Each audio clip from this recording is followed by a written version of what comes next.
You're listening to Breakdown, an exclusive podcast by the Atlanta Journal-Constitution. This season, Predator MD, part of the Journal-Constitution's Special Investigative Project, Doctors and Sex Abuse. You can learn more about the project and this podcast at ajcbreakdown.com. Previously on Breakdown. He made me stand against the wall. He made me put my arm like that on the wall and stand it, and he was just touching my breast. Well, how does anybody practice? Do you have a chaperone every time that you see a female patient? There are people that are absolutely not curable. Listen, this is hard enough to cure if you're motivated. I'm there basically in a room, helpless, by myself, taken advantage of. I felt that he used his knowledge and his power to do that. After her doctor abused her, it took LaToya Kelly weeks to process what had happened. The first appointment, with his ungloved hand reaching into her pants, telling her boyfriend to get out of the room. The second time, with both hands on her breasts, his head cocked back in pleasure. The hugging and kissing as she came and went, saying he wanted to be her friend first and her doctor second. LaToya finally stopped doubting herself. I wanted to bring it to the light. I wanted to make it known, but just knowing that this can happen. Be aware. Dr. Vinny Gupta's own employees were some of the first people to validate her. According to the civil lawsuit LaToya filed in 2009, an echocardiogram operator told her she'd had her own troubles with the doctor. LaToya remembers someone from his office whispering to her on the phone, encouraging her to come forward. One of Gupta's nurses quietly added LaToya's name to a list she was keeping, with 3 other women who had complained about being inappropriately touched, a police report says. The nurse passed the list of names on to the Georgia Composite Medical Board, which would pass it along to a detective with the City of Johns Creek Police Department. In late March 2009, LaToya got a call. This is LaToya. Hi, I'm trying to get in touch with LaToya Kelly. This is she. Hi, Miss Kelly. This is Detective Kevin Rampley with Johns Creek Police Department. Hey, how you doing? Good. Sorry to surprise you with a phone call like this, but I got your name from the State Medical Board. Are you familiar with what's going on? Yes, I am. I was given your name because apparently some type of incident, not sure what, took place against you, Dr. Gupta, and I was just wondering if you would be willing to talk to me about what took place and everything. Yes, I would. Welcome to Episode 4. I'm Johnny Edwards, an investigative reporter for the Atlanta Journal-Constitution. We've reached the point in our story where Dr. Narendra Vinny Gupta found his way to our state, our community. Canada had made him Ohio's problem. Now Ohio had made him Georgia's problem. This time, there would be no handling matters quietly, no keeping his transgressions out of law enforcement hands. This time, Gupta would be called out, publicly. But would there be justice? LaToya played a role in bringing Gupta's abuses to light. In a matter of months, she had gone from a woman enthralled with this charming diabetes hypertension specialist to a woman repulsed by this narcissistic serial abuser. Like a lot of his patients, LaToya had been drawn into Dr. Gupta's world by his internet persona, by his YouTube videos like this one, titled Myths About Health, where Dr. Gupta seems philosophical. Hi, this is Dr. Narendra Kumar Gupta welcoming you to a series of presentations about health. We have a feeling that if I don't know something is wrong with me, I will not be affected. Health is a very important aspect of our life. But how did it ever get to this point, where he could post these videos and draw people into his clinic in the wealthy suburbs north of Atlanta? After all we've gone over about Narendra Kumar Gupta's history in the past 2 episodes, the alleged attacks on nurses, the lawsuits, the alleged patient groping, the discipline from hospitals, the relapse and treatment, how did he manage to just pick up from Ohio and set down in one of the most populous areas of the New South? Georgia's Composite Medical Board, appointed by the governor, is charged with screening doctors who move in from other places seeking licenses. But meeting minutes show the medical board rubber-stamped Gupta's medical license application on July 12, 2002, with no restrictions and no special conditions. His name appeared on a list with about 170 other applicants. there's nothing in the record showing his application received any extra scrutiny. All these human elements that go into how could somebody slip through the cracks, it could happen. That's Dominic Crea, a retired attorney who was an assistant Georgia Attorney General at the time, assigned to work with licensing boards. He was at that 2002 medical board meeting. He doesn't remember it specifically. Why would he? But he spoke to me frankly about what might have happened. And not to demean anybody, but we're human and we make mistakes. And it looks like this guy, for the board to give him his license, was, in hindsight, was a big mistake. Gupta had been shielded from criminal consequences in Ohio, but it's not as if everything that happened had been scrubbed from the records, leaving the Georgia Medical Board to fumble in the dark. Actually, I discovered in my investigation, one of the hospitals that revoked Gupta's privileges had left a trail of breadcrumbs about what went on. Georgia could have, and should have, picked up on it. Here, we have another breakdown. Court records show that Lima Memorial, the hospital that made Gupta go to treatment at his own expense, eventually reported him to the National Practitioner Data Bank. That's a repository of disciplinary actions taken against medical practitioners, used by state medical boards and hospitals in credentialing physicians. Hospitals are obligated by federal law to enter adverse actions into the database. But there can be abuses of this rule, negotiations between doctors and hospitals on what gets reported, and there are legal loopholes. Thanks to the science of data reporting, we have a very good idea of what Lima Memorial entered into the data bank about Gupta. Jeff Ernsthausen is an Atlanta Journal-Constitution data wizard whose innovations helped make last year's Doctors in Sex Abuse project possible. Jeff has access to the public version of the National Practitioner Data Bank, which conceals doctors' names. But Jeff has stockpiled so much public information, he can triangulate, cross-reference, and pinpoint which doctor is which. Georgia. Only one doctor in the National Practitioner Data Bank has records in Georgia in 2009, 2011, and a record in Ohio from 2010. So then we've taken a look at that, and we just want to make sure that we haven't messed anything up. We're going to go and look at the exact records of this guy in...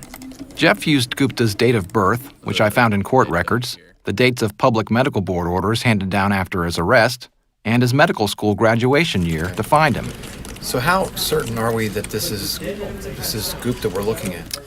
As we said in our reporting, there is only a single doctor who has the same disciplinary history that we know of for Gupta. So unless he is been completely unreported to the National Practitioner Data Bank, which would be a violation of the law for the hospital and the various medical boards that have reported him, it seems highly unlikely that these records would be related to any other individual. So then, what did Lima Memorial report that the Georgia Composite Medical Board should have seen? This. Gupta had been reported for, quote, unprofessional conduct, end quote. This had led to, quote, suspension of clinical privileges / panel membership, end quote, in 1996. Now, at that time, the forum had no code for sexual misconduct, but Georgia's board would have known that something was amiss with Narendra K. Gupta, and the medical board would have access to a narrative describing the unprofessional conduct, something Jeff and I can't see as public users. But whatever ended up in the database, would Georgia's medical board have necessarily looked at it?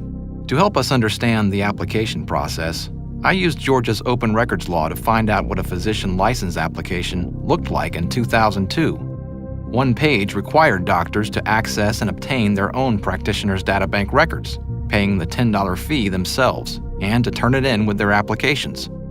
So, wait a second. That means, assuming everything was on the up and up, Gupta would have been required to turn his data bank records over himself, with that glaring red flag. A board member or staffer who saw this then could have called their counterparts in Ohio and asked them pointed questions. The fact is, with all these medical board records kept private, we can't really tell what happened when Georgia received Gupta's application, how thoroughly the state backgrounded him, what Gupta turned in or didn't turn in, whether he disclosed what happened in Ohio or not, how he got through. As a school child, I was taught a stitch in time saves 9. And I want to tell you that I can bury my head in the sand and say it'll disappear. Illness and ill health is not going to disappear. Dominic Crea, the former Assistant Attorney General, has a feeling it was plain old bureaucratic inefficiency, a staff of too few, responsible for too much. He explained to me how license applications were handled back then. First, an administrative staffer would read through the packet just to make sure all the forms were completed. Then the application went to the executive director for double checking. Then a board member, someone with a more scrutinizing eye, would review the files. There was a lot of room for human error. That person might be near lunch, they're flipping through the pages, and they don't really read it. You know what I mean? Just in terms of, I was tired that day, and I put it in the stack of approval, and no one ever looked at it again.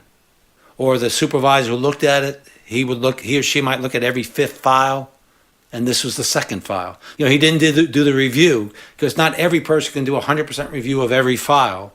Or, Crea explained, a staffer or board member might have seen those red flags in the National Practitioner Databank, but found them unremarkable. Gupta had no public disciplinary orders on file with the State Medical Board of Ohio, so the person in Georgia may have just figured, whatever happened up there, Ohio wasn't concerned enough to make a big fuss of it. I would say the most likely thing was they looked at it, they got this data bank, Ohio said, we didn't take formal action. That was it was over. With a medical license in hand, this doctor who caused so much turmoil in a small blue-collar Midwestern town began practicing in the metropolis of Atlanta. Diabetes, hypertension, high cholesterol, obesity are all silent killers. They slowly but relentlessly progress, and it gets worse and worse. In one of his depositions back in Ohio, the one from the lawsuit against the newspaper, Gupta had complained that all the negativity there was wrecking his reputation and causing his business to dry up. In an article about him by an Indian American community website, which Gupta posted on his clinic website, he said getting remarried prompted his move to Atlanta. In October 2001, he married a family medicine doctor, and for about 2 years they worked together at an office in Suwanee, some 30 miles northeast of Atlanta. Then, in 2004, the couple separated. Gupta opened his own clinic, the Diabetes and Hypertension Center in North Fulton County. This area of metro Atlanta was the suburbs of the suburbs, an affluent pocket of unincorporated Fulton County, known for its top-notch schools, clean living, upscale subdivisions, miles of strip malls, and a lot of road names with the word bridge in them. Gupta's building was at Medlock Bridge Road, along a busy thoroughfare. In the ensuing years, Dr. Gupta became a fixture in both the Indian American community and in the business community at large. He got involved with the local Chamber of Commerce and would show up at festivals and community events to give free checkups or cholesterol checks. He became respected, a man with clout. He was also active in the local Hindu temple. Kavita Chibber is a freelance journalist who wrote a story about Gupta for her multimedia website. He was definitely active in the temple community, and there are a lot of community activities going on there, from educating children and empowering and the youth, and I'm sure he went and spoke about health and wellness. He did go there, and as I mentioned that in the evenings, he gave away a lot of free samples to people who were poor, who couldn't afford medical care. Kavita said she came to consider Dr. Gupta a friend. She described him as deeply spiritual, offering to help out anyone in the Indian community who couldn't afford health care, and always a gentleman around her. He really came across as somebody with a very good heart and very good intentions. So, like I said, all of this caught us completely off guard when this whole thing came out. But then, you realize that there's not just one side to us. All of us have these multiple personalities, or compulses or impulses. Thursday, March 19th, 2009. That afternoon, a 911 call. Emergency service, Derek speaking. Can I help you? I need to do a sexual abuse report. Okay, where did it occur at, sir? At the doctor's office here in Fulton County. Okay, may we have an address or a cross street so I know? Yes, I'm in 10160 Medlock Bridge. Okay, and where are you Are you at that location right now? Yes, I just showed up. It happened this morning. The man on the phone had been friends with Dr. Gupta for years. They had been neighbors in Sugarloaf Country Club, a gated golf community not far away in Duluth. And the person who was molested? My daughter. Okay. Was it by a doctor or nurse? Yeah, a doctor. Okay, and how old is your daughter? 17. The details would turn your stomach. The girl and her family didn't want to participate in this podcast, so none of them will be named. The teenager would tell police that she went to Gupta that day for a quarterly shot. Usually her mother went with her, but on that day her uncle dropped her off. The doctor had her get undressed and put on a gown. During his exam, a nurse knocked on the door trying to get into the room with him. Gupta wouldn't let her in. Police reports say Gupta groped the girl so roughly, repeatedly squeezing her breasts and pushing them together, that a nurse later found her crying nonstop. Red marks on her chest. "It's all right," he allegedly told her. "I'm a doctor." The girl would also tell investigators he put his fingers in her underwear, but she squirmed until he stopped. For this 17-year-old, this sort of treatment was especially devastating.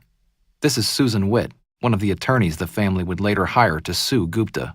Patients, particularly a patient of this age who's never had a boyfriend, never been in a sexual relationship. She's raised in a culture that you save yourself for marriage. And for this to be her first experience with any sexual touching is very traumatic for her. And then she's concerned about, is anybody going to want me in the future? Am I damaged goods? But the civil case would come later. The 911 call placed by the teenager's father triggered a criminal investigation immediately, an investigation that would prove to be Gupta's undoing. Detective Kevin Rampley caught the case at the Johns Creek Police Department. Rampley had a military background and had quickly risen from a deputy jailer to a violent crimes investigator during the decade he worked for the Cherokee County Sheriff's Office. He had switched to the Johns Creek Police Department just a year earlier. Tall and bespectacled, Rampley had a deliberate style of interviewing that would come in handy in interview after interview with the traumatized women. His superiors wouldn't give him clearance to talk to me for this podcast. According to his investigative reports, Detective Rampley talked to Gupta only briefly that first day. Gupta told him he didn't understand what was going on. Rampley said he'd get back to him after he found out more. He found out a lot more. Rampley teamed up with a Georgia Medical Board investigator, Agent Adrian Baker. Baker persuaded Gupta's nurse to hand over that list of names. The investigators paid Gupta an unannounced visit at his clinic. He said he would only talk to the medical board agent, not to Detective Rampley. I found Baker's 11-page case review in the district attorney's files. That report is the only record I can find of Gupta undergoing any kind of interrogation about the things he did in Atlanta.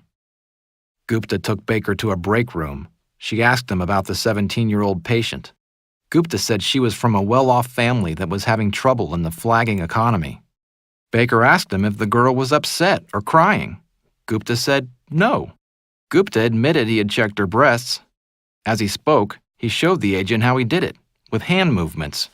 Baker noted that his hands were both wide open, with his fingers spread out, then curling in as if he was holding something in both hands. It was, Baker noted, a groping motion, and Gupta said he pulled on the girl's nipples. On April 1st, Detective Rampley had obtained 2 warrants against Gupta, 2 counts of misdemeanor sexual battery for what he'd done to the 17-year-old and LaToya. The detective called Gupta's attorney and asked that Gupta turn himself in. The attorney asked whether Gupta could do it the next morning. No, Rampley said, and then he sent officers to the Diabetes and Hypertension Center to pick Gupta up. They found him leaving out the back of the building. He told the officers he just wanted to go home and change clothes. They cuffed him. Dr. Narendra Gupta had spent years dodging criminal accountability for how he treated women. It had finally caught up with him. He spent a night in the Fulton County Jail. Well, just moments ago, a Johns Creek doctor walked out of the Fulton County Jail on bond. Police say Dr. Narendra Gupta inappropriately touched female patients during visits to his clinic. Gupta posted $8,000 bond the next day and was released. The investigation wasn't over. Far from it. Rampley's phone started blowing up with calls from tipsters, patients who said Dr. Gupta had made them uncomfortable, women who said they'd been abused by him too, people with other tips about Gupta's practices and history. Hi, my name is Marjorie Jacobs, MarjorieJacobs, and I'm calling from Ohio, and this is Saturday, April 4th, and in our local newspaper here today, the Lima News, there was an article about your police department arresting Dr. Narendra Gupta for sexually molesting 2 patients. I can tell you that I was sexually assaulted by Dr. Gupta as well here in Lima when I was a nurse. Marjorie mailed Rampley copies of Gupta's sworn depositions from her civil case and Gupta's divorce case. Georgia authorities now had evidence that Gupta was a serial sexual predator with a trail of victims extending all the way to Canada. But would it matter? One of the things that we very strongly believe, that destiny, what will be, will be. Rampley talked to the Russian immigrant, the former receptionist. He heard from Gretchen Olds, the job applicant. He also got a call from Crystal Douglas, an ex-patient. Crystal said the doctor had given her an unchaperoned breast exam just a few months before Gupta's arrest when she went in for an echocardiogram. She said she told the doctor she'd just had a mammogram, but he gave her explanations about menstrual cycles and blood pressure. And as with LaToya, he slowly moved an ungloved hand into her pants, she says. I said, I don't think that this is part of what you should be doing. And he said, no, it's okay. I said, no, I don't think you should do it. If it's something that has to do with my gynecological, I will go to my gynecologist. It has something to do with down there. Afterward, she said, she scheduled her next appointment. Then she got into her car and cried. And so I told my husband wanted to go up there and kick his ass, really. That's what he wanted to do. And he said, let's go back and see him the next day. So we took a drive over there, but his office he wasn't there.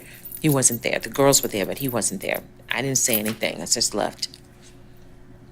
At that point, I just decided not to do anything about it. I just left it alone because my husband was furious. I remember that night I went home, and when we went to bed that night, I just curled up next to him and I cried, and I felt so uncomfortable. And he was so mad. He was so angry. And he wanted to save me. He wanted to do something. And what could he do? Amid that flurry of calls and tips, Detective Rampley stumbled over another breakdown, another missed opportunity to stop Gupta. This time, it was by Georgia authorities, by Atlanta area police. Detective Rampley. Yes, Detective Rampley? Yes, ma'am. I called last night and left a message on the voicemail because I was once under the care of Dr. Gupta 3.5 years ago. And I tried to report it 3.5 years ago to Fulton County Police, and they came to my house and they didn't do anything about it, and they said that he didn't do anything illegal, but I beg to differ, and I am ready to talk. The woman was a school teacher who once lived near Gupta's office. In 2005, her husband had gone to Dr. Gupta for a checkup, and when she started experiencing fatigue, her husband said she should go to Gupta and get checked out, since Gupta was on their insurance plan. She was 31 years old at the time. The woman said Gupta diagnosed her with type 2 diabetes. She cried. The doctor hugged her, stroked the back of her hair, sniffed her hair. I just was like, my whole life's going to change now. I can't even drink a tea from Starbucks. I can't do anything. Everything's different. And, he was very nice, overly nice. And then he told me, well, I want you to come to some diabetes support groups. The support group meeting was in the evening, at his office. She got busy and didn't go. Gupta, she says, called her at home and asked where she was. Then came the next appointment. This time, Gupta's touching and closeness were so, these are her words, over-the-top weird, that the woman says she fled the office. She told her husband about Gupta's conduct. He called 911. A little local background here. At this time, in 2005, the area of Fulton County where Gupta practiced was unincorporated. The following year, it would officially become the new city of Johns Creek, part of a cityhood movement that was sweeping Metro Atlanta at the time. Suburban residents served by the distant urban-based county government had a lot of gripes. One of them? Half-hearted police service. The woman's husband. They sent a patrol officer, a routine officer, we were sitting right at our kitchen table. She described the incident to him, and his answer was, there was no crime committed. And then he turned and looked to me and said, well, I know what I would do if I were you. We talked about it, and he said, yeah, he's probably a sick man or whatever, but he never, basically brushed it off as there was no crime. And I said to him, well, so that means I can go to work tomorrow and rub my genitalia on my coworker's leg, and that's okay? And I forget what his response was. And that may have been when he launched into I know what I would do if I were you, if it were my wife. In Georgia, when a person intentionally makes physical contact of an insulting or provoking nature with another person, that's called simple battery. It's a misdemeanor, but the officer never so much as wrote up an incident report. That's the most disappointing thing. I think Fulton County Police let us down, let the community down. We were angry. We were just, to know that we tried to stop that, shed light on on who he was years before. The Fulton County Police Department told me it couldn't determine who the officer was that handled the call 12 years ago, nor would the department speak to me about how the officer handled it. There are new developments tonight in the case of a local doctor. He's accused of sexual battery. Tonight, he's out of jail. And more women are coming forward. They say they are victims too. Channel 2's Richard Elliott is live in Johns Creek with the very latest. Monica, we tried to talk to Dr. Gupta as he came out of jail this afternoon, but he wasn't saying anything. Dr. Narendra Gupta walks out of the Fulton County Jail to a barrage of reporter questions. Love to hear what you have to say about it. Do you care about your... He ignored each one. Dr. Gupta is charged with inappropriately touching a 17-year-old female patient inside an examination room at his Johns Creek clinic. In his arrest mugshot, Gupta appeared weary and deflated. He now faced 2 misdemeanor charges, theoretically a maximum 2 years in jail. But it was about to get worse for him. A few weeks after the arrest, Detective Rampley and Agent Baker talked to another woman on the list compiled by Gupta's nurse. She was a 22-year-old college student of Indian descent. Gupta was her father's doctor, her mother's doctor, and he was helping them take care of her epileptic brother at a reduced cost. So he became her doctor too. She said Gupta diagnosed her with an endocrine disorder, and he asked her to come in regularly. Like other victims, she described him as being overly affectionate, hugging, kissing. He offered to be her mentor, asking her to come in on Sundays when the office was closed. She turned him down. On 3 occasions, she told Rampley and Baker, Gupta made her stand with her hands against the wall while he massaged her breast from behind and touched her nipples, just like what the Russian immigrant said he did to her. She also told the investigators that, at an appointment in mid-January, the doctor had touched her genitals. There was no gloves or nothing, and I just ran out of the room.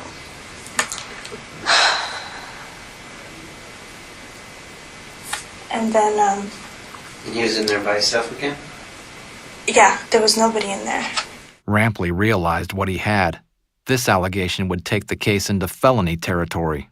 Now this may get embarrassing, but I need to, depending on what he did, it could be different charges. When he did the vaginal exam on you, did his finger penetrate you, or just did he touch on the top? No, it went in. The woman had yet another thing she wanted the investigators to know. She said that a few days before Gupta's arrest on misdemeanor charges, he paid her family a late-night visit. And then on March 30th, at 12 o'clock at night, he showed up at my house. March 30th? March 30th. 12 o'clock at night, he showed up at my house with his wife. He wanted to speak to my father because he's been hearing some rumors. So I told my dad, he's here. I know why he's here. And my dad was like, well, go upstairs, lock yourself up in the room, and let's see what he has to say. And he told my dad he apologizes for what he did to me.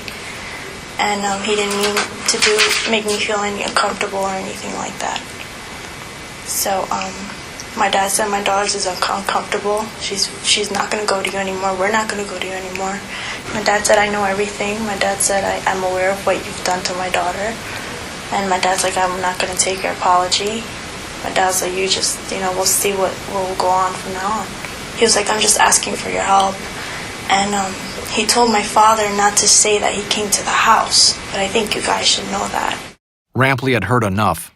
He and Baker went to the Diabetes and Hypertension Center together. Rampley told Gupta he had a warrant for his arrest. They walked to a back hallway out of sight of employees and patients, and Rampley handcuffed him. It had been 13 days since he bonded out before. The new charge, aggravated sexual battery, carried a minimum mandatory sentence of 25 years in prison. This time, Gupta had some trouble getting out. He spent 15 nights in the Fulton County Jail before his new defense attorney got him released on a $125,000 bond. A judge required he surrender his passport, wear an ankle monitor, and be restricted to his home, work, and attorney's office. The freelance writer, Kavita Chibber, said the North Side's Indian American community was in disbelief about the charges.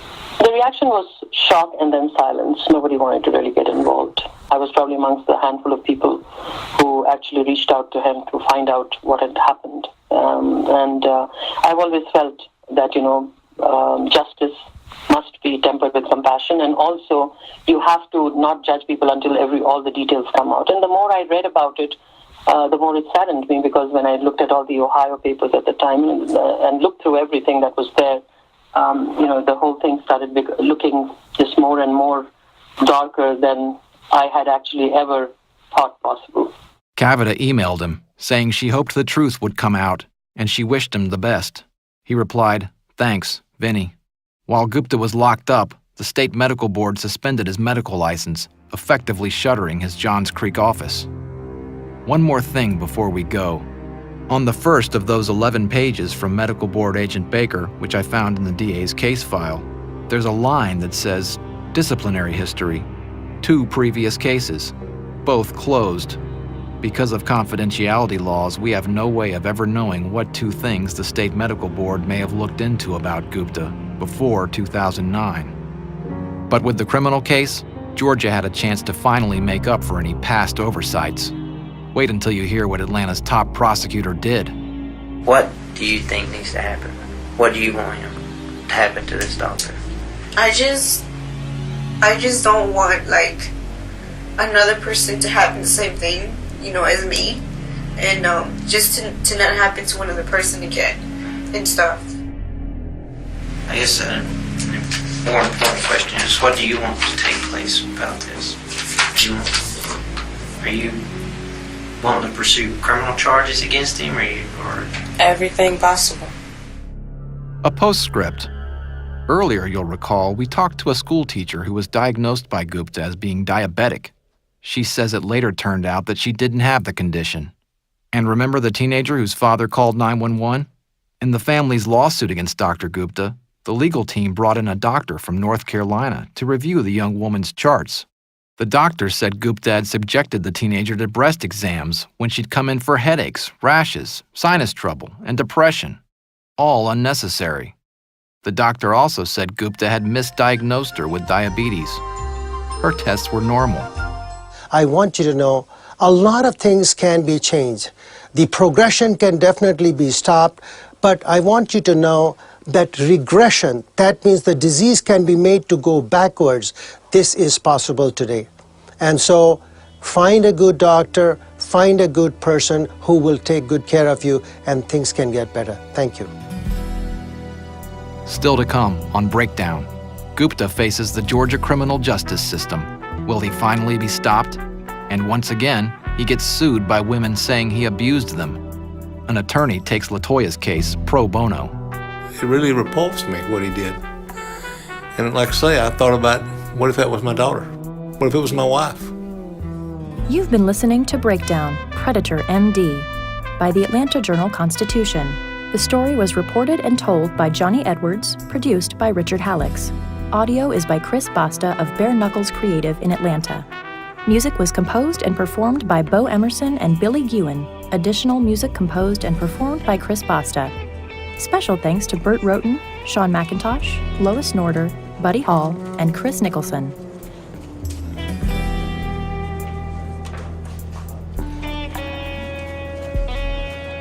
The doctor will be right in to see